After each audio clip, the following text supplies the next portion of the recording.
हे बघून तुम्हाला पण खायची इच्छा झाली ना? मला माहिती आहे, नक्कीच झाली असणार. तर आमचा आहे आदिवासी जिल्हा आणि आमच्या इकडे जंगल झाडे झुडपे खूप आहेत.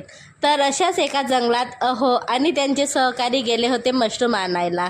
आणि बघा, खूप सारे मिळाले पण आणि मिळणारच होते, कारण की काल खूप पाऊस आणि ढगांचा कडकडाट पण होता.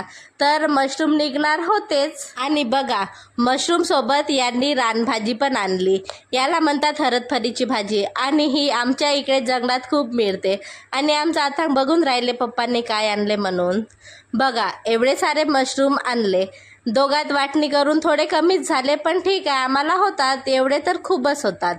आता मातीने खूपच भरून होते, म्हणून त्याला 1 तास आम्ही पाण्यातच सोडलं आणि मग साफ करायला घेतले अहोंनीस, कारण की त्यांना हे काम खूप आवडते आणि कापून पण देतात.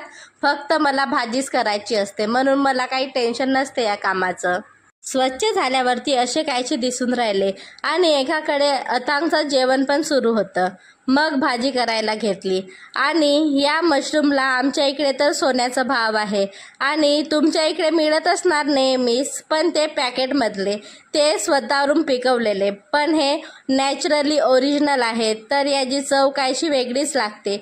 तुम्ही खाल्ले आहेत का ही भाजी? मला कमेंटमध्ये नक्की सांगा. आणि व्हिडिओ आवडल्यास आपल्या चॅनलला लाईक शेअर सबस्क्राईब करायला विसरू नका. चला तर मग भाजी झालेली आहे, अहोंना जेवायला देते. बाय.